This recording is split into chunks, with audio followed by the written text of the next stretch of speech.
Quiero aprovechar este año para enviar una felicitación muy cordial y cariñosa a todos los feligreses del Concejo de Colunga.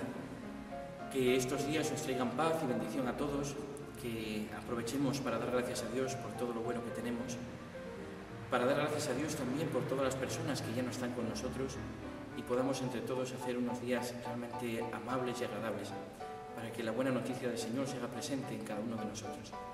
Y quiero agradecer también a Búscolo, porque nos da esta opción a los sacerdotes del Concejo de poder transmitiros a todos, a los que venís a misa y a los que no, a los creyentes y a los no creyentes, nuestros deseos de paz y de felicidad para este año que empieza.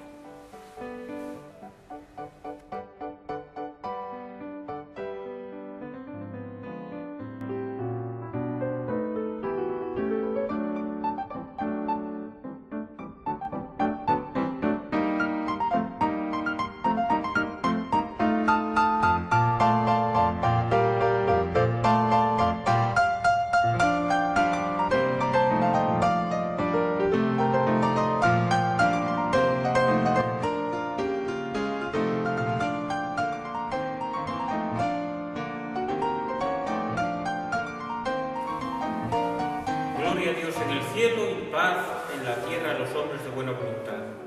Este anuncio que el ángel les hace a los pastores nos lo hace a nosotros en este año. También que celebramos estas Navidades en medio de la crisis y la desesperanza en nosotros, volvemos a poner otra vez esperanza, ilusión, alegría y entusiasmo. Eso es lo que os deseo en estas Navidades a todos, especialmente a aquellos que estáis pasando por momentos delicados de salud o por momentos delicados en vuestra familia. Feliz Navidad, feliz año y que la paz de Dios ilumine nuestra vida.